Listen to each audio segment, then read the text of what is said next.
Good start, day one. A lot of good, a lot of things to clean up too, but all in all, just organizationally really good and good first start, or good start to training camp. So open it up.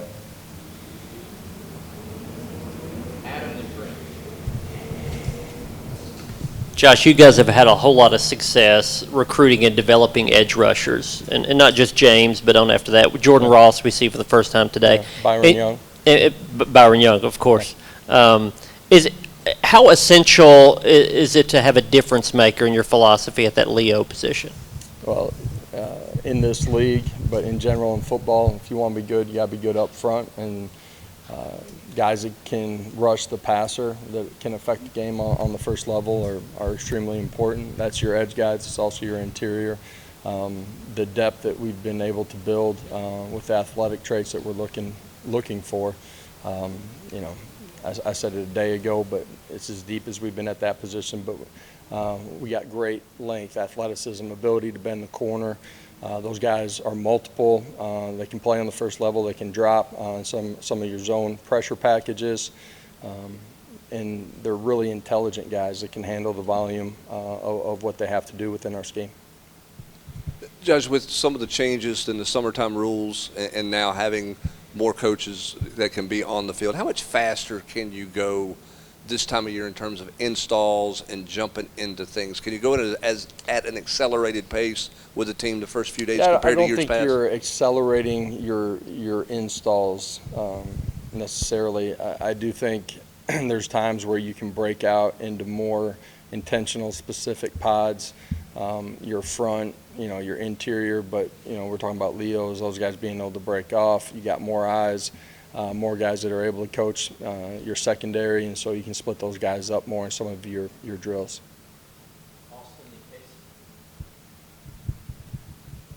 Coach, Josh Josephs is a guy that looks like he's transformed his body and gotten pretty a good amount bigger this offseason. Gotten a lot bigger, yeah. What's been the change for him? Was there a point where you kind of saw the dedication a little bit more, or the light come on a little bit more? What was it? It's just the growth of the person, and that parlays itself into the growth of the player. For him, just what he's doing every minute of the day, how he's taking care of his body, sleep that he's getting, who he is outside of the building, and then when he's here, how intentional, how focused he is on just becoming a master of his craft. And he's done a great job in the weight room. Nutrition has done a great job with him, and that's him taking the lead on those things. And you look at his frame now compared to where he was a year ago, dramatically different. His confidence and understanding of what we're doing, allowing his athletic traits to take over, continued fundamental development. Really excited about the offseason that he's had. When you have a guy like Jordan Ross who's coming in as a freshman, what are you wanting him to learn from a veteran in the room like James Pierce? Yeah, well, you learn what it takes to be a high-level college athlete, how you take care of your body, how you do extra inside of our building. That can be in the meeting room. It can be fundamental development on your own during the summer months.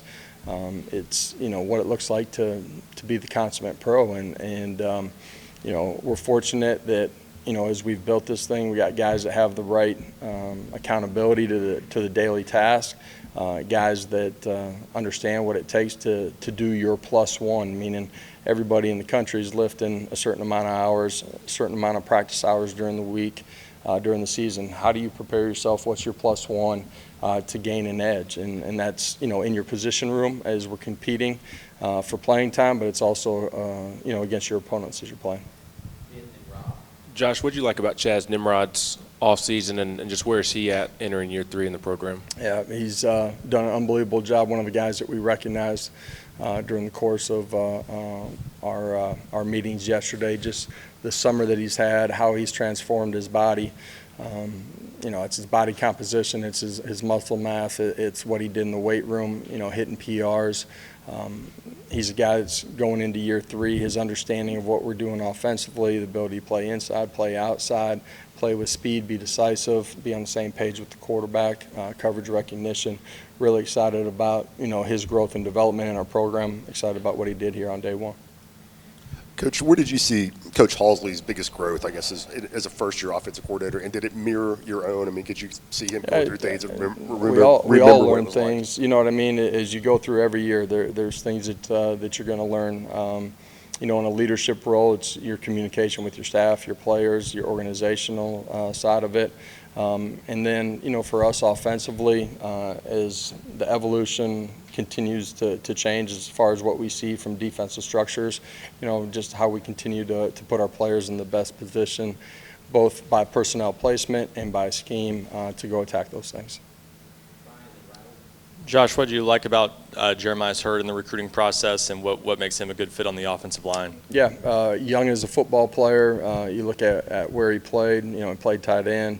You know, he played D-line, but he played out in space a bunch. The opportunity to see him play basketball, his athletic traits, size, length, short area quickness, ability to bend.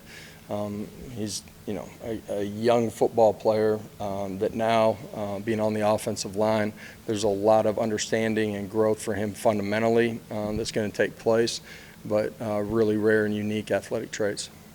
Coach Halsley mentioned Brew's eagerness to get out there off season. Kind of what did you see from him today? Yeah, for Brew, you could tell just walking out on the football field for him today at practice, it was a big day for him.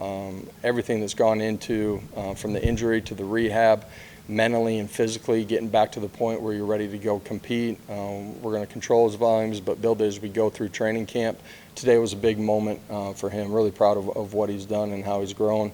He's a tremendous leader inside of our locker room, and really excited that he's back with us. Coach, how's the in-helmet communication going, transitioning to that, and how are the players reacting to hearing you and other coaches in their head? Yeah, quarterbacks get tired of hearing us in the headsets, but you know, it's unique. You got to plan for it. You got to be ready if it goes out too. You know, at times there's issues that occur with headsets. You got to pre-plan that too. So it's an opportunity. It's a tool to use. We're trying to be intentional on how we do that on both sides of the ball. At the same time, you got to be ready to operate without it. Especially with the guys who just got here in June, how do you find the right balance between trying to get them to grow as quickly as possible, but also making sure they don't get lost with everything being so new for them? Yeah, you got to learn it, earn it, and go take it. It's, you know, a player's responsibility to prove that he's going to play at a championship level, play in, play out, day in, day out. Young guys, they got to have an opportunity to grow, make mistakes, don't make the same mistake twice. Important that they learn from the guys that are in their room as well. You got to accelerate their curve. They're going to have to handle the installs that we have to go through with our vets as well. You know, based on how they're able to, you know, take in that information and be able to go execute it, it kind of tells you what their role will be in the early parts of the season. But every player inside of our program, including our young guys, you got to give them an opportunity to continue to grow from day to day. And, you know, that's the journey that we're all on together. Josh, with so many new faces sort of there in the secondary, or just guys that haven't played a ton of football here, and all those guys last year who had played football who aren't here anymore, what's the kind of the leadership dynamic like in that room, or what's the sort of vibe change in there? Because that's just a lot of guys who played a lot of football aren't here anymore. Yeah, we have good leadership inside of that room. Andre Turrentine's a guy that does a dynamic job in a leadership role. Will Brooks has been around for a long time. He does a nice job. Jordan Thomas, those are all guys that are on our leadership council as well. The young guys that are in that room, or the new guys, are really mature in who they are and how they compete every day. And so it's a group that feeds off of each other. Josh, I wanted to ask you about Christian Charles. Coach Banks called him the X factor in the secondary for him going into camp. Just what have you seen from Christian this offseason, and kind of your expectations for him this camp? Yeah, he's a guy that's extremely athletic, really good length. He's played corner, he's played safety. You know, he has an opportunity to be a utility knife a little bit. For him, he's missed so much time. Not the same circumstances as Brew, but for him to be back out on the field, full go, it was big for him today too. He's really excited. I think, you know, Charles he's grown so much off the field, and just, who he is and how he takes care of his body. Really excited to see, fall camp unfold for him and see him continue to grow as a player. Amari Thomas says that he's seen this program grow in so many aspects, from the culture to the quality of recruits that you guys have had. How important is it to have a guy like him who's seen so much still be in the room? Yeah, Omari, a lot of our veteran guys, there's a little over a handful of guys that are 60-year guys. They've seen this program change a bunch. They've been a huge part of the change here inside of this building, and who we are and how we operate. And they're a big part of the recruiting process. At the end of the day, when recruits come on campus, your players are the biggest touch point, sales point for what it's like to be a Vol, and they've been a huge part of that as well. That group, Omari is one of the guys that you named. Just the journey that this program's been on, how we've navigated the success that we've had. There's more out there. We understand that. We're working towards that every day. But those guys have been a huge part of changing the trajectory of Tennessee football. Josh, with the new earpiece in the helmet for Peely and Nico, whose voice are they hearing? Is it just coordinators? Will there be times that, like, Nico will hear Joey or you or different ones? Or are you working with different guys? Offensively, Joey and myself. Defensively, it'll be Coach Banks. Is it complicated to switch from, asking a technical question, if you and Joey switch from? Don't believe we haven't actually had like the true game day set, you know what I mean? But we should have that fully operational as we go to scrimmage.